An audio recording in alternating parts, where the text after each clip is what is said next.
Thank you for taking this moment to breathe and to listen to what can change your life forever. My name is Ragne Sinikas, and I'm the founder of Starpreneurs TV, Dominate the Decade talk show, World Women Conference and Awards. And as an international speaker and coach of the changemakers, my mission is to empower through education. I want to thank you for showing up today, because by doing so, you are investing in your personal growth. Today, we have the honor to talk with Noha Hefny, and she is the founder and CEO of People of Impact. She's also an award-winning humanitarian, selected as one of the top 100 women in social enterprise by Elite Network, supported by European Commission. She's also a corporate leader and serial social entrepreneur. Without any further ado, welcome, Noha. Tell us your story. Why are you really doing what you're doing?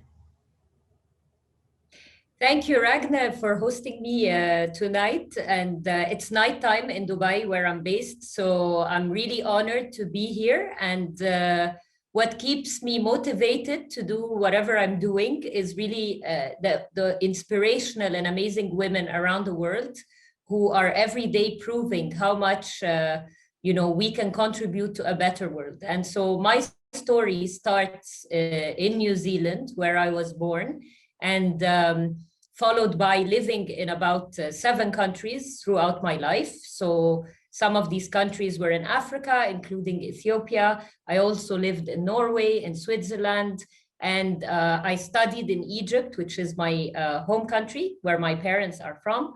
And I studied international relations, which took me into a career in the humanitarian field. So I started working 20 years ago with the UNHCR, the UN High Commissioner for Refugees.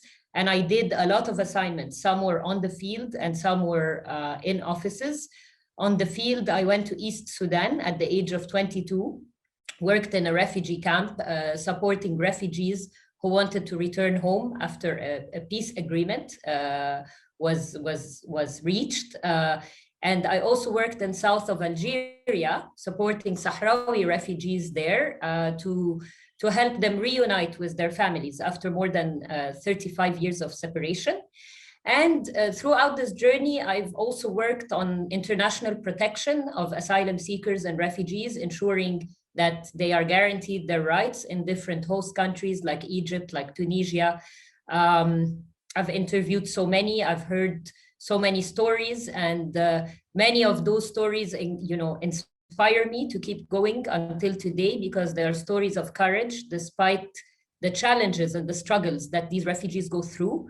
And I think the biggest learning I have out of this experience is that, any of us, we always look at refugees through the images that we see in the media, but the reality is any of us can be a refugee. Refugees are lawyers, are doctors. Einstein was a refugee. So it's very important to remove the labels that we have around people, because, you never know what stories they have gone through. My story after that took me to the private sector, where I worked on corporate social responsibility and communications in global MNCs like PepsiCo. I also worked for McKinsey. And then at some point, when I got to the leadership level, I looked around me and I asked myself one question, is this really what I want? And is this what's going to fulfill me in a couple of years from now to be, the chief communication or the chief social responsibility officer? And my answer was a clear no. And that took me into consulting.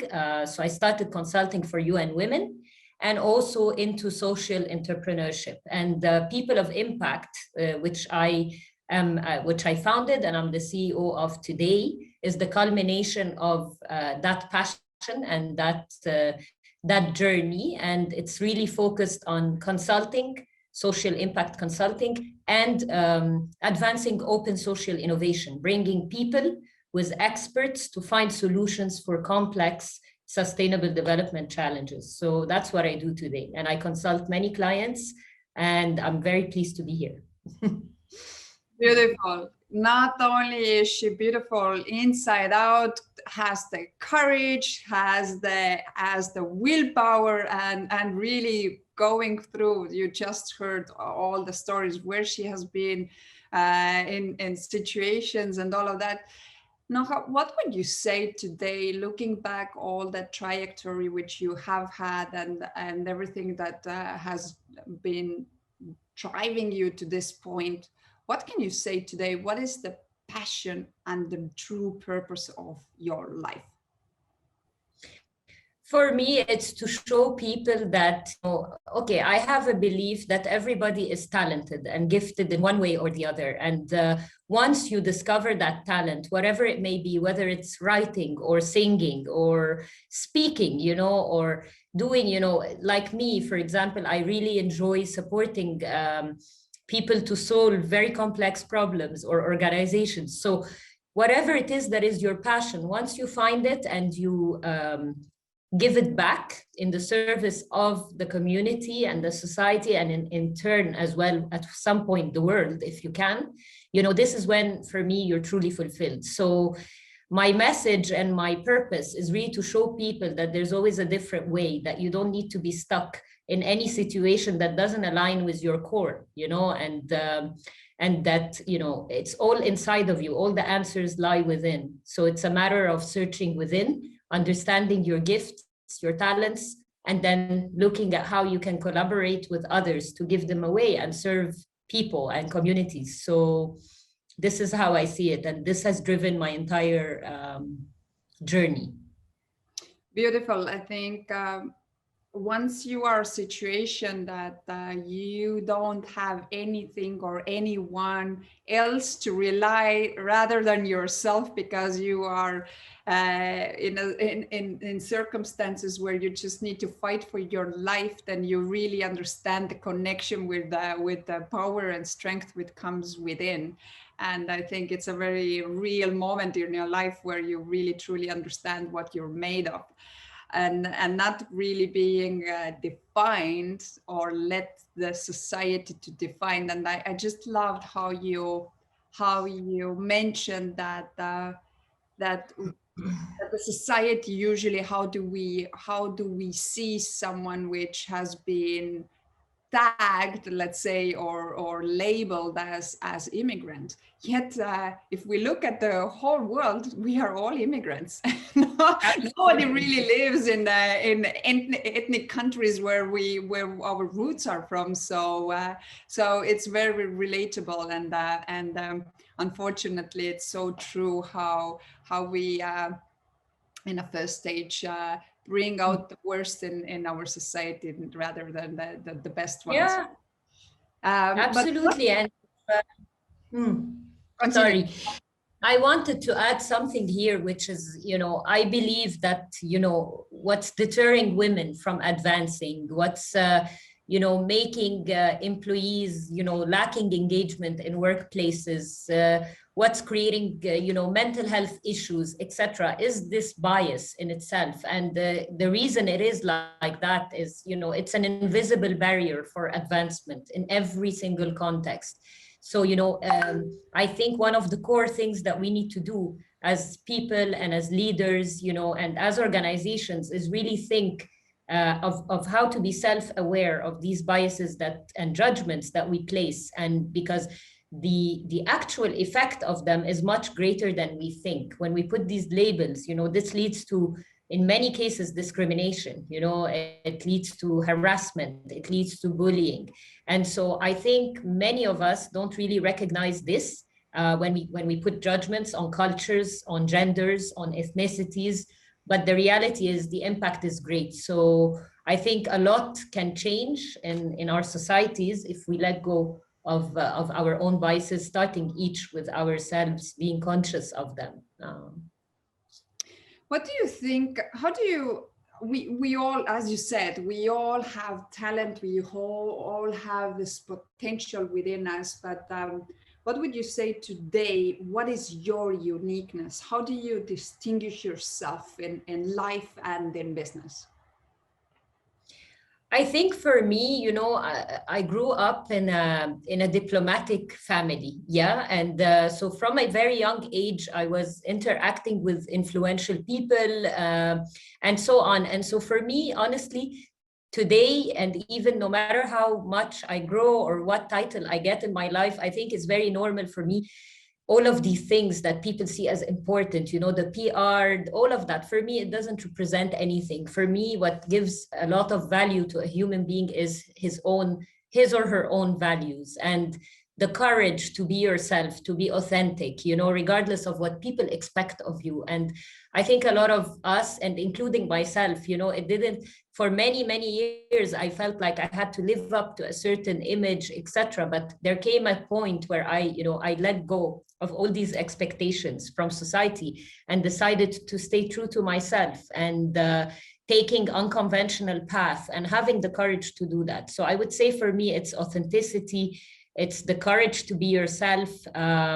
It's letting go of the fear of failure, of judgment, because, a lot of us, we have brilliant ideas, but we're afraid to fail. We're afraid to start. Sometimes we spend years to start a project. But the reality is, if you really think about it, who cares if you fail?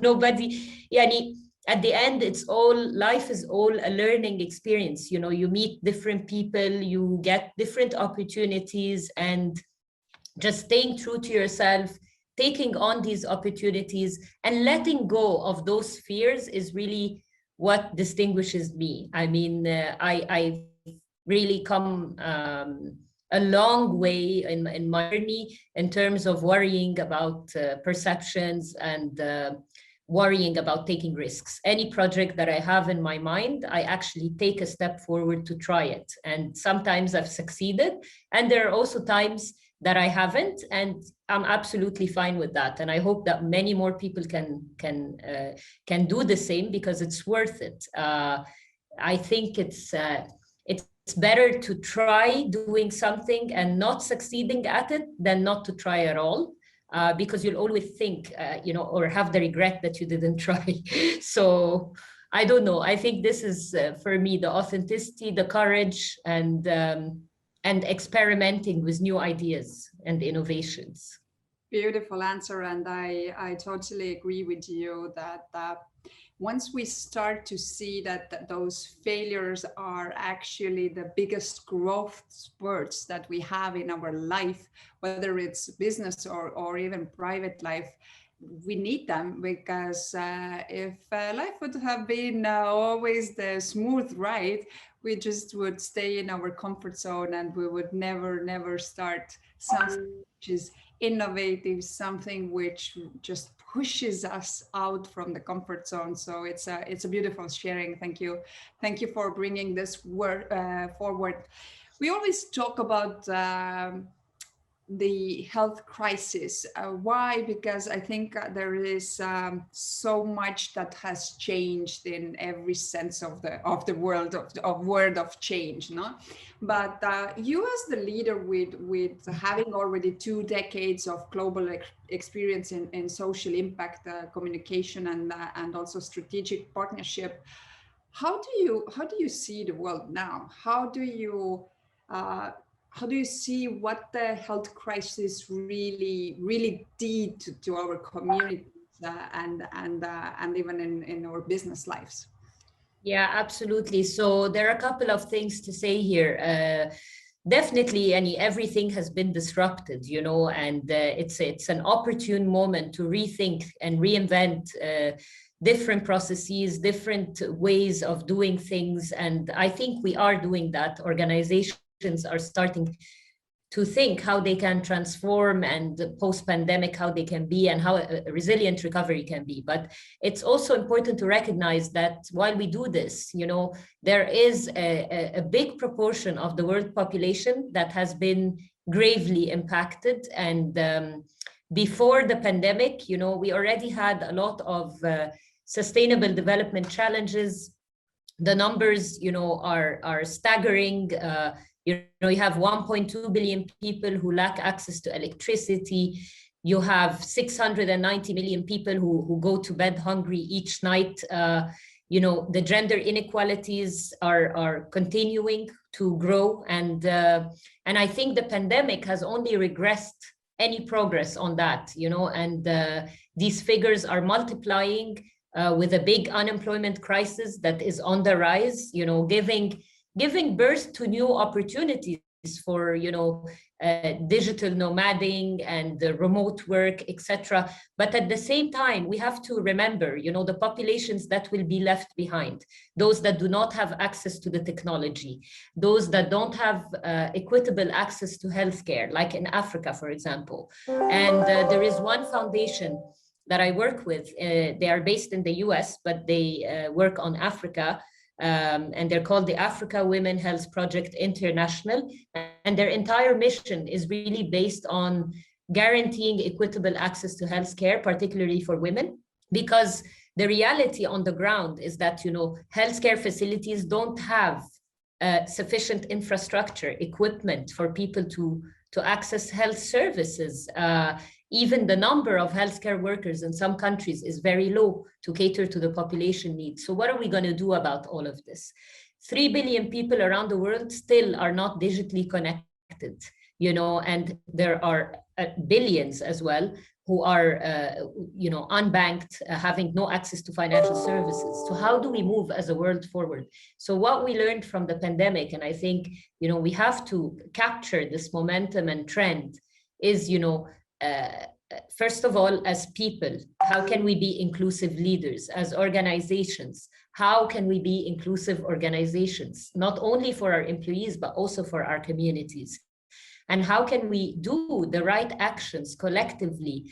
Because we also recognize now more than ever with the pandemic that, no organization or entity or government can solve these problems with such a significant magnitude on its own. So we need to come together through partnerships to address all these challenges. And no contribution is small, every contribution, individual contribution even, makes a difference, because the magnitude of these problems are significant. So we need innovation, we need inclusion, and we need sustainability in every single project that we start or think about. And we need people to identify their gifts and their talents, to stay true to their purpose, and to start supporting others. And collectively, we can, I think, overcome any challenge that will face us again in the future, because I think,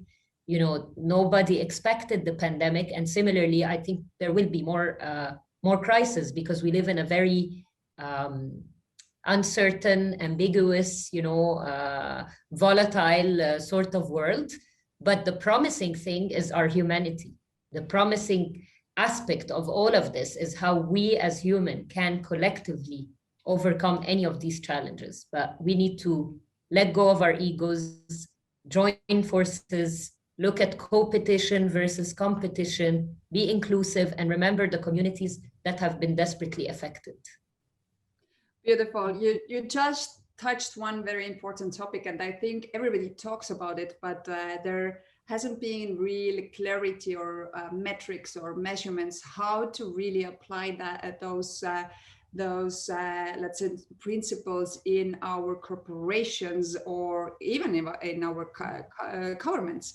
So what would be your best advice? Or for example, you are advising so many corporates worldwide. Do you have any systems that you are using in order to really see the areas where companies can improve the diversity and the inclusion part? Like how can one, for example, if someone is a corporate leader and watching this, what would be the advice how they can really not just talk about it, but having action plan in their corporation in order to really say, you know what, this company does take care of diversity and inclusion? I think there's a couple of steps. And the first is, as you mentioned, the top leadership commitment. This is the starting point. You need leaders who, believe in this and look at it strategically as a strategic priority. Because let's take female inclusion or women empowerment, right, in the workplace. It is not a moral or a social issue. We know too well from so many studies by McKinsey, by many of the consulting global firms that, and even by the World Economic Forum and others, that, this is $1 trillion economic opportunity to include women. Societies will be better. Workplaces will be better. We can create, more inclusion and more balance by having women represented and mainstreaming their needs in all policies and practices. So the first step is really having that leadership who recognizes that as a strategic priority and not just as a moral and social issue. The second step would be strategic integration. So, once you have that recognition, you need to take action. So you need to develop the strategies that will enable you to truly, advance diversity and inclusion, to truly, if we take women again, how are you going to represent them in your workforce? How are you, what is the percentage of women that you want in your leadership, etc. And from there, developing the right policies that will eliminate discrimination in hiring, in promotion, and in different aspects for different groups, including women. And you need programs because, we always, in some industries, they say we don't have a pipeline of women that can rise to the leadership level, or, what can we do about it? So I want to put women, but they are not ready. But the reality is, how are we sourcing our talent? Is it true that there aren't women? I believe there are many women. It's just that they're not visible. So how are we highlighting, role models and promoting the success stories of women in different fields, particularly male-dominated fields? And in organizations, how can we make sure we have programs that develop talent and a strong pipeline for future leadership? Last but not least, I think it's about culture. And this is the hardest nut to crack, if I would say. Again, in terms of culture, like we were saying earlier, all of us, we bring our conditioning from an early age into workplaces, into our own companies, and unconsciously, we label, we discriminate, we not necessarily all the time with a bad intention, but it happens. And so organizations today should also work on building inclusive cultures that eliminate this type of bias. And by doing these steps, I think I would say companies who actually have these types of steps, but also measurement in place to look at the progress year on year on those strategies is very important. And I'm involved on that note with a company that is called Predixa. It's a predictive intelligence company which uses AI to actually evaluate the D&I, diversity and inclusion journey of companies, and they look at different parameters from leadership to strategy to culture to employee engagement to assess where you are, in your D&I journey, and also to give you a dashboard that has different metrics, different data, different insights that can help you really evaluate where you stand, and also produce an action plan with priorities of areas to address. And I think this is a game changer because for many years, there is a momentum for diversity and inclusion, for women empowerment, but impact measurement has always been a challenge. And so the fact that we have technology, AI to facilitate these processes and giving us the way forward is something we should all leverage, and hence why I'm a big supporter of that company and on their board as a non-executive board member. So yeah. Beautiful. This is so interesting because I think again, like we are seeing how the digitalization really gets into every single area of our corporations. Whether it's leadership, whether it's taking decisions, whether it's even just managing our production or customer service. It's like it's incredible, and it's interesting to see that the pivoting of all of this and the way how quickly that has been now taking place is absolutely incredible. But what do you see? We touched here the topic of women empowerment, and every single person who is watching this, they know that one keyword which for sure can be described with me is empowering women, and mainly in the alley of education. But what do you see? You are working with so many female entrepreneurs, and especially being in a very difficult place in the world, where I would say that even maybe one of the most difficult because of the culture background and all of that. But what do you see? What are the biggest challenges for female entrepreneurs in your community at this point? I think, the biggest challenge is similar to the global, landscape of, women have the hardest time accessing and securing funding as entrepreneurs, let alone if you're running a socially driven business. It's even harder because, it doesn't resonate a lot with most of the investors. And I think the problem is that we don't have enough women investors. So what can we as, women advocates and women organizations do in order to increase the percentage of women investors? I mean, today, the number is very low. It's about 4.3 or 4.7% of venture capitalist funding that's going to women entrepreneurs. Let alone in the MENA region, it's much lower. But in general, I think this is a global problem, not just in the Arab world. And I think it is the biggest barrier for women's growth as entrepreneurs, because particularly at early stage, when you're looking for seed funding or angel investment, it's easy to secure. The lack of awareness about social enterprise as well, and the business models that go with that, is also another challenge for women entrepreneurs who choose to lead social ventures. And again, I think we need more women-led impact investment funds. I think we need to train, or create programs that encourage more women to become investors, to, debunk the myth around that, and by doing that, we overcome the biggest challenge. In the workplace, for women in leadership, I think the biggest challenge is really around the culture, the invisible barriers, and the unconscious bias, which we've talked about extensively today.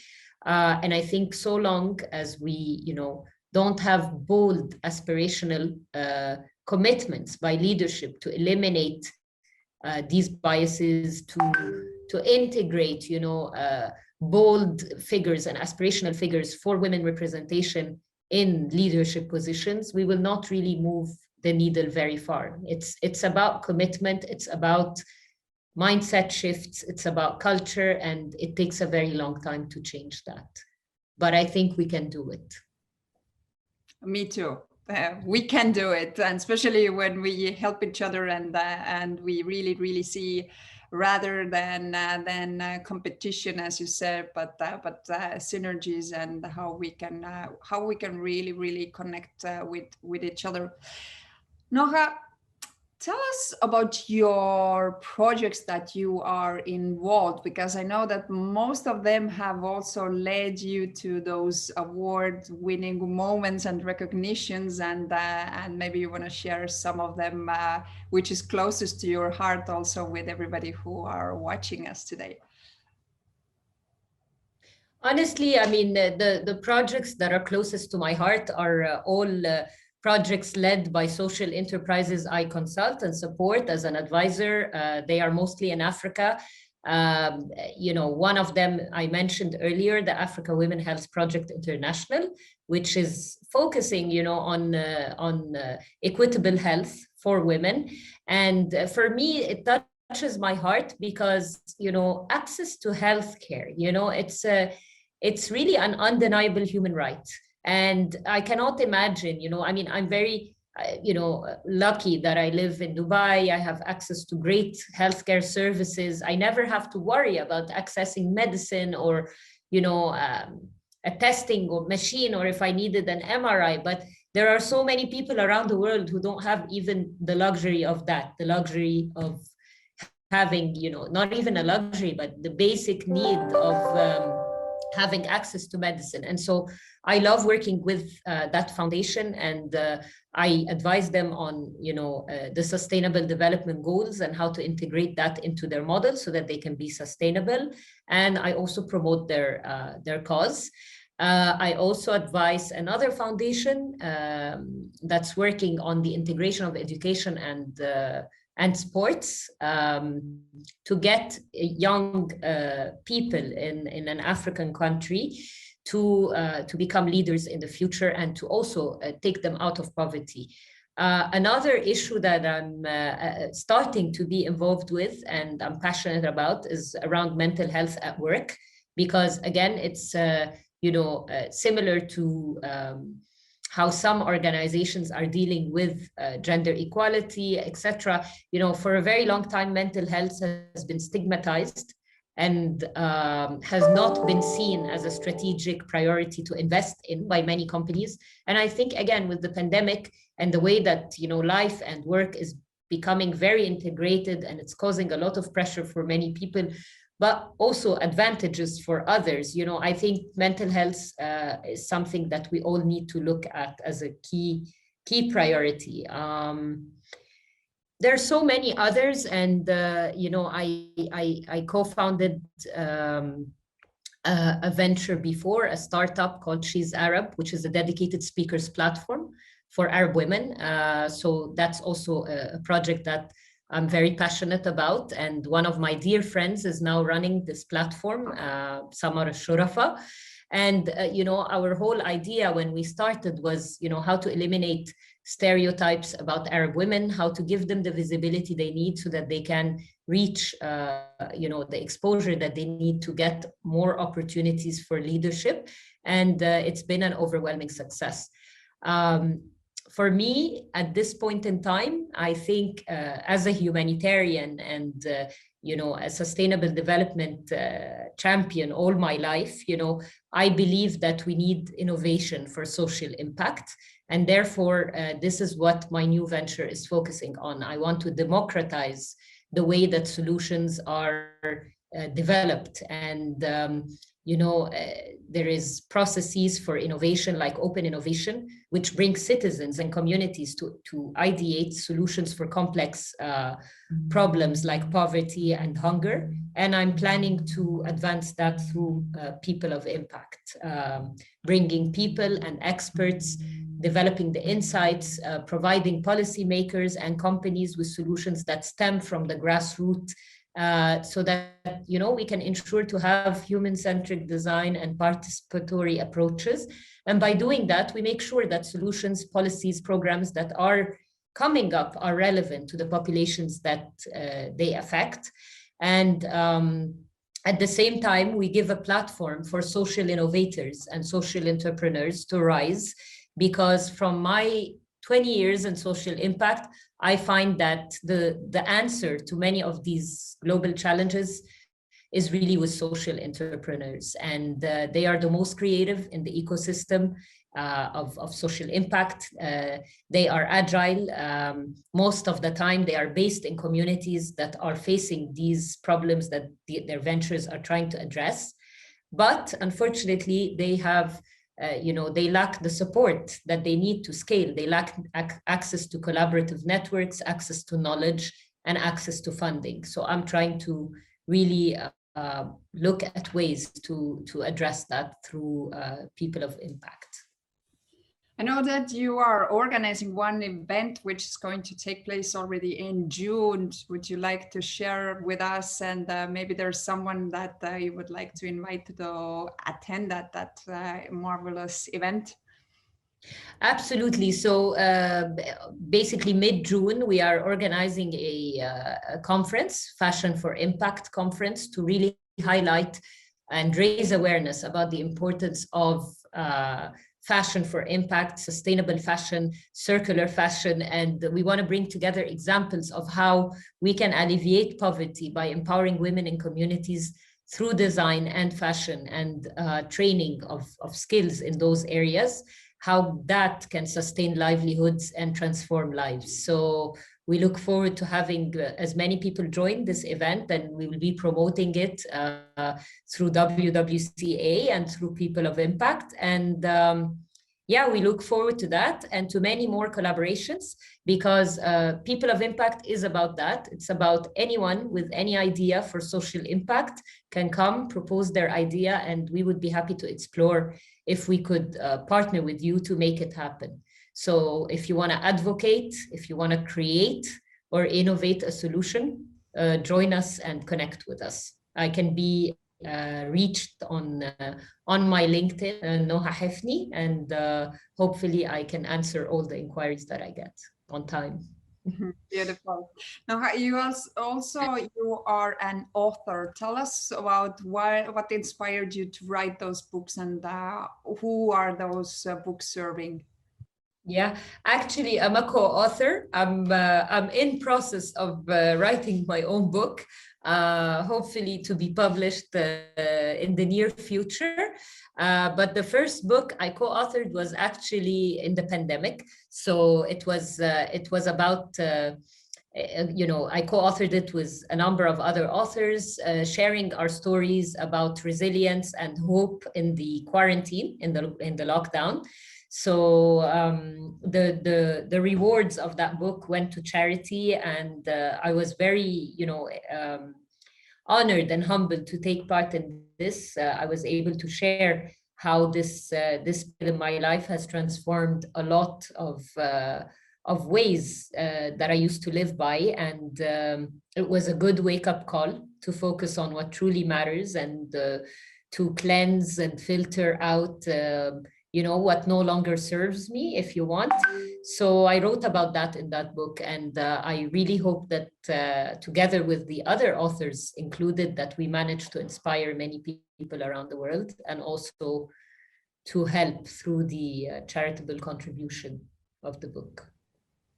So what do you see what the future will bring you professionally and personally? I mean, for me, I've always been an idealist and an optimist, and people used to laugh at me. They think I'm a dreamer and, like always living in a different world. But I'm very hopeful for the future. My biggest hope stems out of the passion and the humanity, the human values that we all stand for. And I know that there are so many challenges ahead, but I always, in the midst of all challenges I confronted in my life at different points, because no journey is, a constant line. We all go through, ups and downs, no matter how successful we are.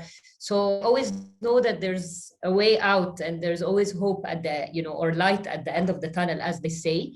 So I'm hopeful for the future, and I look forward, to dominate the decade with technology at the forefront for good. Leveraging technology for good is going to be key. I look forward to seeing women dominate the decade. It's time. The time is now for us to rise and to lead. And we've seen it in the pandemic with amazing women leaders who have not only led during crisis effectively, but also with compassion and empathy for their people. And so I look forward to seeing more of that. And also looking at the rise of sustainability, in organizations, and inclusive leadership, as we discussed, and paving a better future for the youth. So by doing that, I think we can dominate the decade. Beautiful. So she just answered the question how to dominate the decade, as you understand. If you did not take the notes, then go back to this video, take notes, and just not taking notes, but really taking action. Noha, if someone is now watching this and wants to be in contact, wants to follow you, how they can best do so? I can be reached on LinkedIn, so at Noha Hefny, and so I respond to all the messages that I receive. So please feel free to reach out, and it would be my pleasure to connect. What would be the last message that you want people to remember out of this interview? I think for everyone out there, you know, have the courage to start any idea or project that you have in mind, and have the courage to be yourself and to be authentic, because, you know, what we learned from the pandemic is life is short. There is no time for lack of authenticity. We all need to rise and connect with who we truly are and be of service, and you know, fulfill the mission and the purpose that we came to deliver. Because if we each did that, and if we can teach also our children that, you know, I think the world will be a better place. Beautiful. Be of service. This is the final note that I will take Noha's sentence and really use that. Be of service. Be of service. Really, truly, for your loved ones. Be of service to yourself. Really see where you are today in your life and where you want to end up with. So what will you stand for the rest of your life? Answer this question today and ask question, how do I get there? So I want to thank you, Noha, for taking this time. I know that you're very busy. You are a true example of encouragement, of courageous woman who has literally gone through the glass ceiling and really can show that everything that you imagine can be achieved. Thank you very much for joining us today. I'm pretty sure we will be back here with no time, and looking forward to see you, if not earlier, in June, and we will be sharing that event with you. For you who have been showing up every day or every week now, I want to thank you. I want to thank you for your commitment. So sharing is caring. Become the hero in your life today by taking action, and in someone else's life by sharing this video. Thank you for your support. Love you and send you lots of love. Thank you.